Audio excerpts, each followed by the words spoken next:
అన్న తర్వాత మోషే పాపం మంచోడు కదండి, ఎంత మంచోడో. 6 లక్షల మందిని తీసుకెళ్ళి 6 లక్షల మందిని తీసుకెళ్ళి ఏమొచ్చింది మోషేకి? ఏమొచ్చిందండి? మోషేకి ఏమి రాదు. మరి ఎందుకు చేస్తాడు ఈ పని? దేవుడి చిత్తమును చేయటయే మనకు ఆహారమై ఉండాలి. గట్టిగా చప్పట్లు కొట్టండి, గట్టిగా కొట్టాల. మోషే దేవుని యొక్క దైవజనుడు అని ఎందుకు పిలవబడ్డాడంటే, అతను టీ కొట్ల దగ్గర కూర్చోడానికో, లేకపోతే ఎక్కడో కూర్చొని ముచ్చట్లు పెట్టుకోవడానికో, లేకపోతే ఏదో టైంపాస్కి ఏదో ఎక్కడికో తిరగడానికో కాదు. ఏంటట? దేవుడి చిత్తమును చేయడానికి నేను నా సమయాన్ని వాడాలి. హల్లెలూయా. అందుకని మోషే ఇశ్రాయేలు అంటే మేము ఆ మాటలు మేము వినలేము. మెరుపుల వంటి మాటలు, ఉరుముల వంటి మాటలు, అలాంటి మాటలు మా వల్ల కాదు, మేము వెళ్ళలేము. మా పక్షాన్ని వెళ్ళి దేవుడు నీకేదో చెప్తాడో అవి చెప్పిన తర్వాత మాకు చెప్పు అన్నారు. సరే, అప్పుడు మోషే పైకి వెళ్ళాడు. కానీ ఆ యొక్క సీనాయి పర్వతం మీద, ఆ సీనాయి పర్వతం మీదకి వెళ్ళి మోషే 40 రాత్రింబగళ్ళు దేవుడితో ఉన్నాడు. ఆహారం లేదు, ఏమి లేదు. 40 రోజులు ఆ పర్వతం మీద ఉన్నాడు. రెండో విషయం చెప్తున్నా, దేవుని బిడ్డలారా, ఈ కింద ఏం చేస్తున్నారు వీళ్ళు? హల్లెలూయా. ఏం చేస్తున్నారు వీళ్ళు కింద? ఎంత మాట తప్పే జనాంగం అంటే మనిషి ఎంత మాట తప్పుతాడు, మనిషి ఎంతగా అబద్ధాలు చెప్తాడు, మనిషి ఎంతగా మోసాలు చేస్తాడు.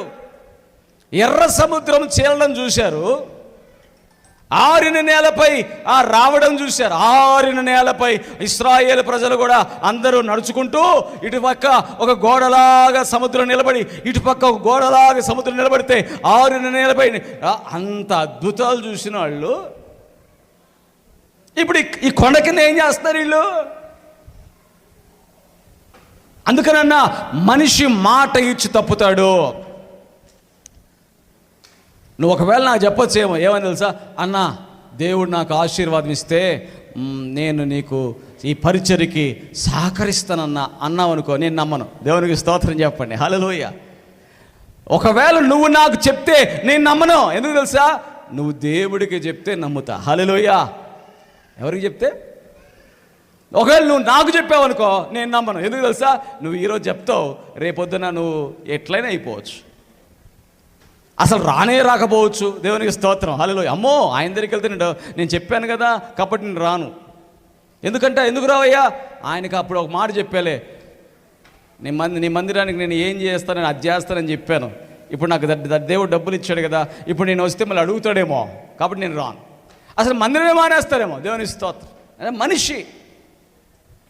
మనిషి మాట ఇచ్చి తప్పుతాడు. కొన్ని కుటుంబాలు చూడండి, తగాదాలు. అల్లుడు అంటాడు, మీ నాన్న పెళ్ళికి ముందు ఏమన్నాడు? బండి ఇస్తానన్నాడు. తాళి కట్టేటప్పుడు బండి పెడతానన్నాడు. తాళి కట్టేటప్పుడు ఏమన్నాడు? అయ్యా ఇస్తాలయ్యా, 16 రోజులు పండగకి ఇస్తానన్నాడు. 16 రోజులు పండగ కూడా అయిపోయింది. బండి వచ్చిందా అంటే ఎప్పుడు అంటున్నాడు? ఒక కొడుకో కూతురో పుట్టిన తర్వాత ఎవరిని అడుగుతున్నాడు? భార్యని. ఈ పాపం ఈ ఆడపిల్ల ఏం చేస్తుంది? పోయి, నాన్న మీ అల్లుడు ఇట్లా అడుగుతున్నాడు, ఆ రోజు బండి పెడతానన్నావు పెట్టలేదంటే, పెడతానన్నావులే, ఉండద్దా డబ్బులు అంటాడు. ఇప్పుడు అంటే మనుషులు ఎట్టున్నారంటే,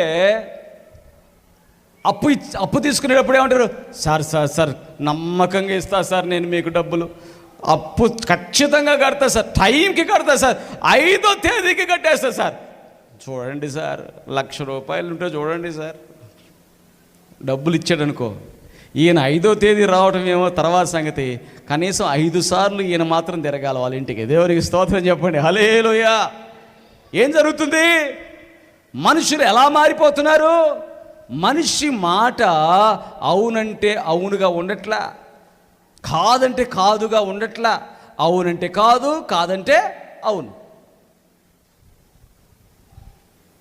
వస్తానంటే రాడు, రమ్మంటే వద్దులే అంటే వస్తాడు. హల్లెలూయా. వద్దులేటే అని వస్తా అంటాడు. అంతా కూడా రివర్స్ అయిపోయారు. రివర్స్. మోషేనేమో ఎక్కడ పంపించాడు? పైకి పంపించారు. కింద ఏం చేస్తున్నారు వీళ్ళు? ఒకళ్ళకొకళ్ళు అహరోను మీదకి తగాదాకి వెళ్తున్నారు. ఏందయ్యా, మోషే పోయాడు అట్టే పోయాడు, బతుకున్నాడు చచ్చిపోయాడు. అహరోను ఏం చేస్తాడు? అహరోను ఏం చేస్తాడండి? బతుకున్నాడు చచ్చిపోయాడు, మాకు ఒక దేవుడు లేకపోతే ఎట్టా? నువ్వు బాగా బంగారాన్ని నువ్వు కంసాలివాడివి కదా, బంగారం కంసాలివా పని చేస్తావు కదా, ఇదిగో మాకు ఒక పోత విగ్రహం చేసి పెట్టు. ఏం చేసి పెడతావు విగ్రహం? ఆ దూడ మాకు మంచి చేస్తుంది కదా, ఆ దూడని బంగారముతో చెయ్యి అన్నాడు. అంతమంది వచ్చి అడిగేసరికి దౌర్జన్యంగా ఏం చేశాడంటే అహరోను బంగారు దూడని చేశారు. దేవుని బిడ్డలారా, ఏం చేయించుకున్నారండి? ఎర్ర సముద్రం చీలింది చూశారు, 6 నెలలపైన ఇశ్రాయేలు ప్రజలు వచ్చింది చూశారు. మేఘస్తంభం పగటి వేళ మేఘస్తంభం, రాత్రి వేళ అగ్నిస్తంభం చూశారు. ఇంకా ఏం చూశారు చెప్పండి? ఫరో సైన్యము ఆ ఎర్ర సముద్రంలో పడి చచ్చిపోవడం చూశారు. దేవుడి యొక్క కార్యాలు అన్నీ చూసి వీళ్ళ బ్రతుకు మారిందా? దేవుని స్తోత్రం చెప్పండి. హల్లెలూయా. మారమంటే ఏదో పెద్దగా ఏమొద్దండి, కొంచెం ఓర్పు. ఏం కావాలి చెప్పండి? వచ్చేదాకా ఓర్చుకోవాలి. అబ్బా, వచ్చేదాకా ఓర్పు లేదండి. దేవునికి స్తోత్రం. రెండో విషయం ఏంటంటే, ఇశ్రాయేలు ప్రజలలో ఇదిగో ఆయన ఉపవాసం ఉంటున్నాడు, ఆయన కన్నీరు గారుస్తున్నాడు, ఆయన దేవుడి దగ్గర గోసాడుతున్నాడు, దేవుడి స్వరాన్ని వింటున్నాడు, దేవుడి చెప్పే మాటలన్నింటినీ కూడా వింటున్నాడు. ఆ క్రమంలో ఈ కింద ఉన్నటువంటి జనాలకి ఏం లేదంట, ఓర్పు లేదు. ఏం గోలో వీళ్ళ గోల. ఒక దేవతను చేసేసుకున్నారు, దాని చుట్టూ నాట్యాలు చేస్తున్నారు, దాని చుట్టూ ఎగురుతున్నారు. చదవండి ద్వితీయోపదేశకాండం 9వ అధ్యాయం 9వ వచనం. ద్వితీయోపదేశకాండం 9:9. ఆ రాతి పలకలు అనగా యెహోవా మీతో చేసిన నిబంధన సంబంధమైన పలకలను తీసుకొనుటకు నేను కొండ ఎక్కినప్పుడు అన్నపానములు మాని ఆ కొండ మీద 40 పగళ్ళు 40 రాత్రులుంటిని. అప్పుడు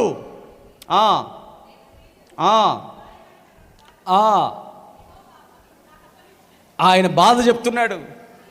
చూసారా, నేను 40 రాత్రింబగళ్ళు అన్నపానాలు మానేసి ఆ కొండ మీదకి వెళ్ళి ప్రార్థన చేస్తుంటే దేవుడు రాతి పలకలు ఇచ్చాడు. ఆయన చేతితో రాసినటువంటి ఆ రాతి పలకలు తీసుకొని కిందకు వస్తుంటే, ఇప్పుడు చదవమ్మా 13వ వచనం చదువు, 12వ వచనం చదువు.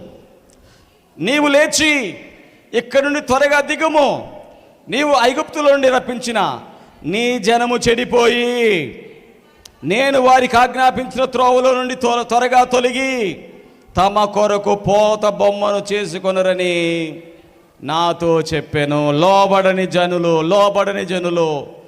ఓర్పు లేని జనులు, ఓర్చుకోలేని జనులు, కొద్ది సమయము కూడా ఓర్పు లేదు.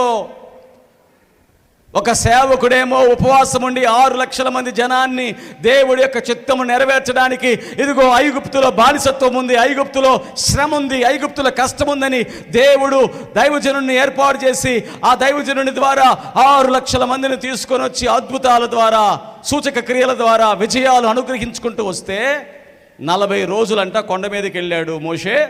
ఆ లోపే వీళ్ళు ఇక్కడ ఏం చేస్తున్నారండి? చెప్పట్లా, ఏం చేస్తున్నారు? అందరు చెప్పండి, ఏం చేశారు? దేవుడు చెడిపోయారు ఈ జనులు అన్నాడు. ఏమన్నాడు? చెడిపోయారు.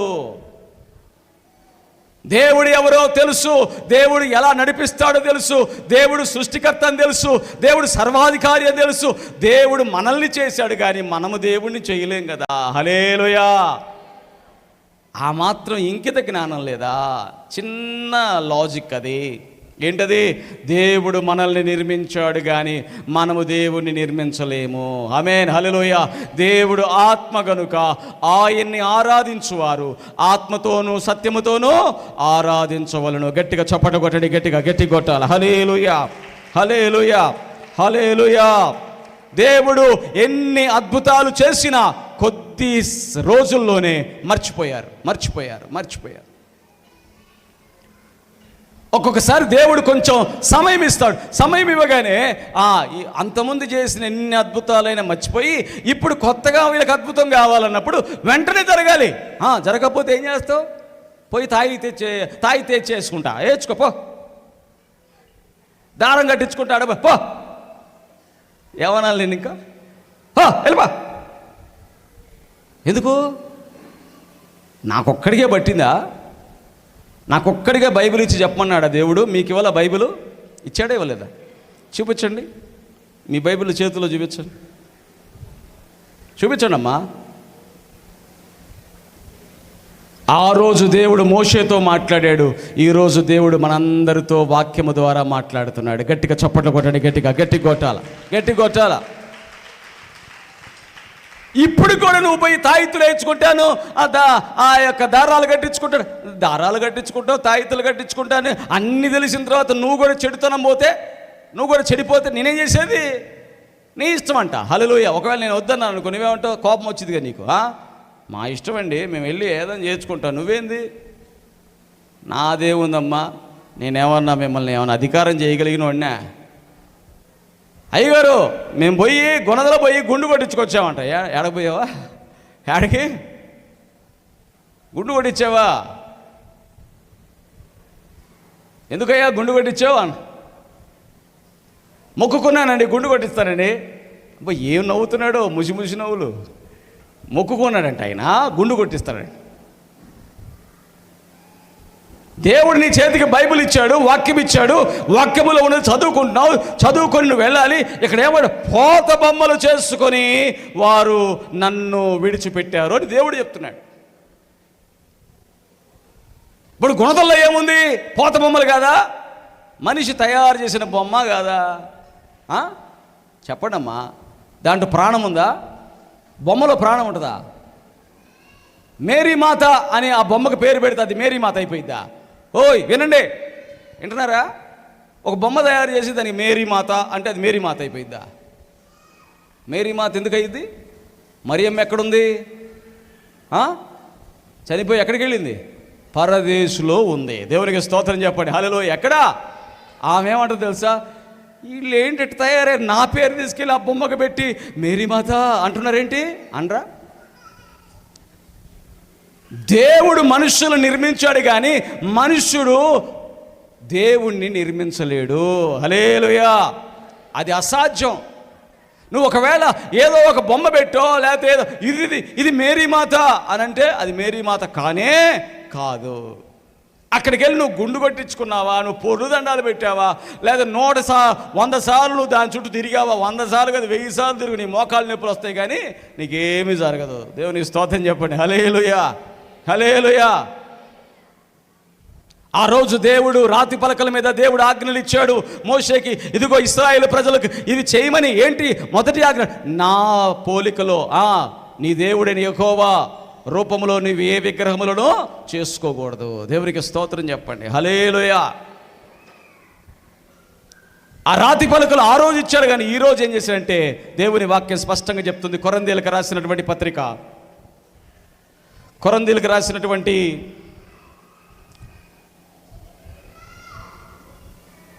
2వ పత్రిక 3వ అధ్యాయం 3వ వచనం. కొరంథీయులకు రాసిన 2వ పత్రిక 3వ అధ్యాయం 3వ వచనం. రాతి పలకల మీద కాదు కానీ అమ్మా, సిరాతో కానీ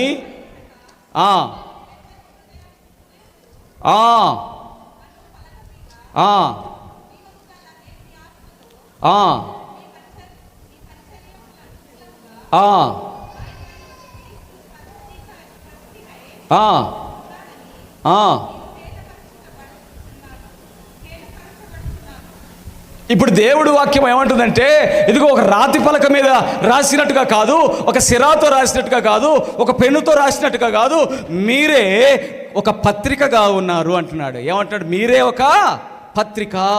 ఎలా ఈ పత్రికగా అయ్యారంట? దేవుడి ఆత్మ ద్వారా మీ హృదయములలో పలకలుగా. ఆ రోజుల్లో పలక మీద రాసిన మాటలు ఈరోజు దేవుడు ఆత్మ మీ హృదయములలో రాశాడు. గట్టిగా చప్పట కొట్టండి, గట్టిగా. దేవునికి స్తోత్రం.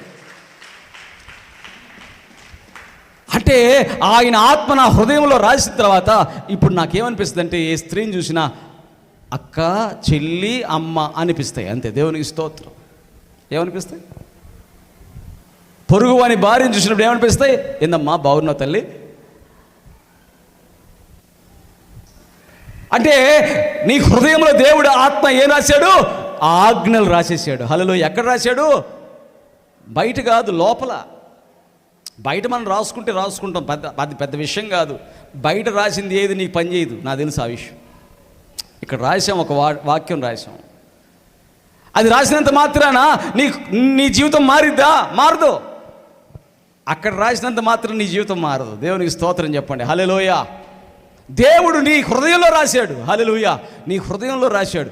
యేసు ప్రభునందు విశ్వాసం ఉంచిన వారి హృదయాల్లో దేవుడు ఆత్మ రాతి పలకల మీద రాసిన మాటలు వారి హృదయములలో రాశాడు. ఇప్పుడు ప్రతి ఒక్కరి హృదయంలో రాశాడు. అందుకనే ఎవరి హృదయం అయితే దేవుడి యందు ఉంటుందో వారు ఒక పత్రికలా మారిపోతారు. గట్టిగా చప్పట్లు కొట్టండి, గట్టిగా. దేవునికి స్తోత్రం. అది అర్థం కావాలి మనుషులకి. ఉపవాసం ఉంటున్నా ఏంది ఉపవాసం? నీ ఉపవాసంలో ఉన్నటువంటి లక్షణం ఏంటి? నీ హృదయంలో దేవుడు మాటలు రాశాడు. హల్లెలూయా.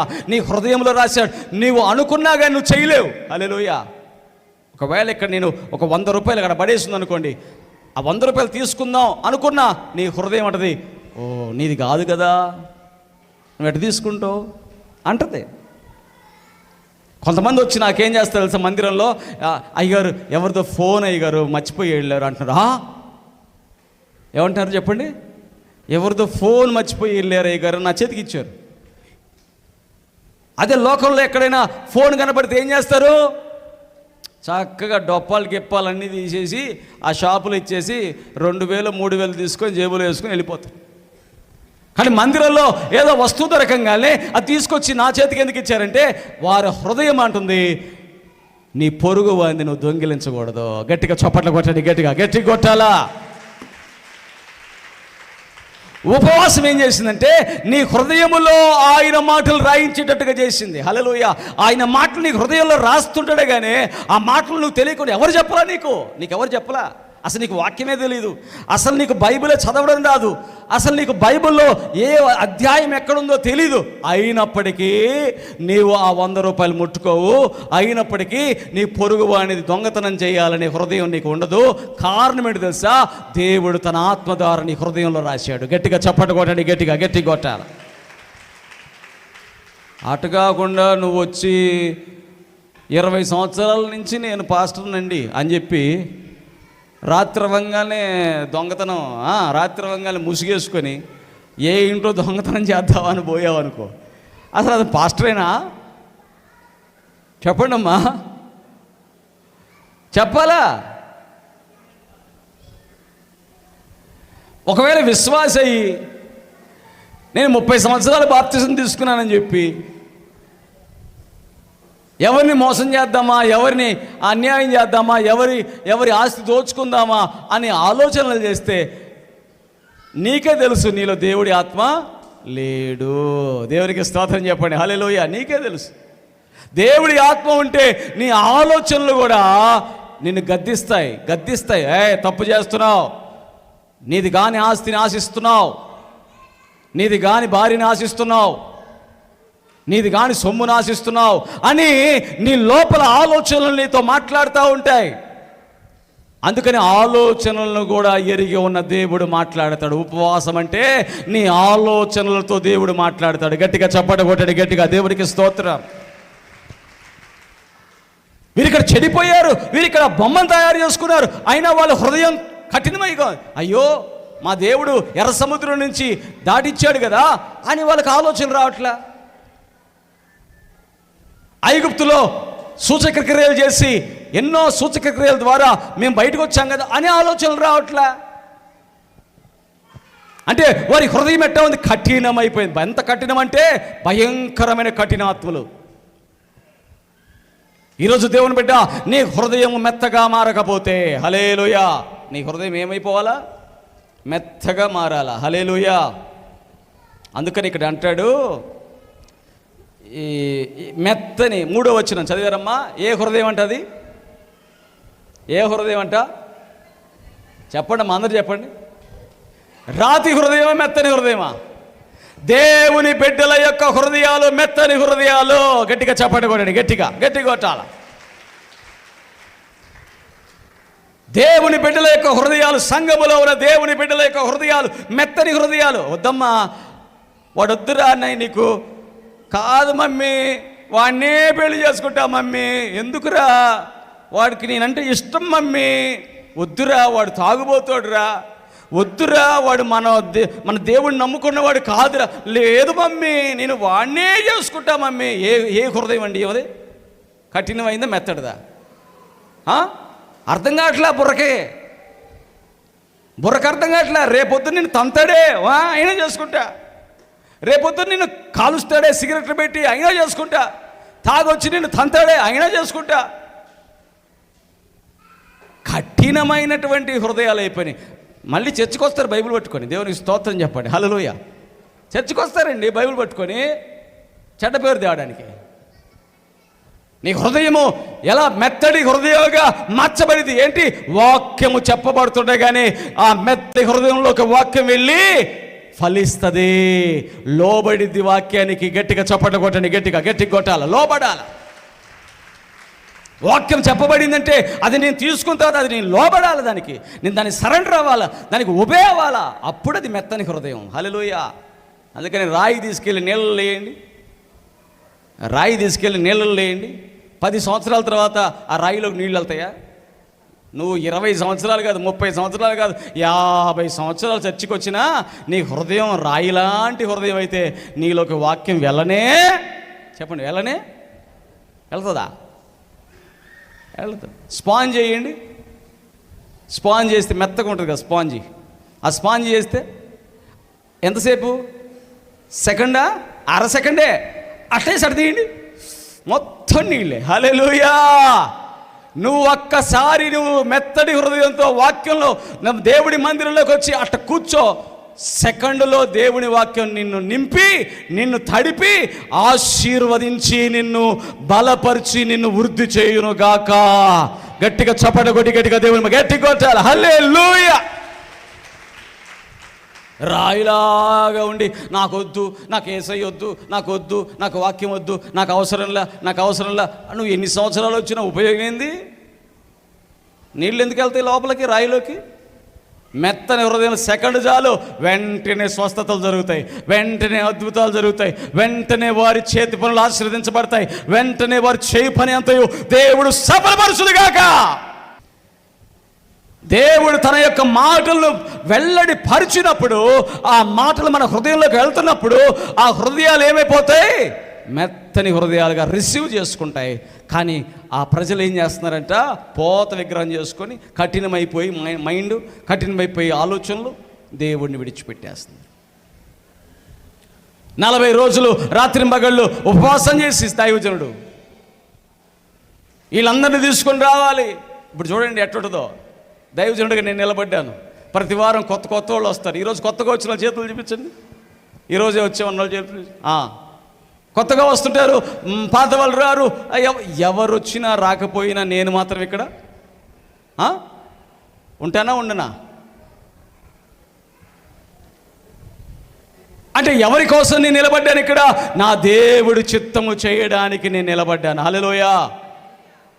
నా దేవుడి చిత్తం చేయడానికి నిలబడినప్పుడు నాకు ఏం కన్సర్న్? అందరూ భోజనం అయి తిన్నారా?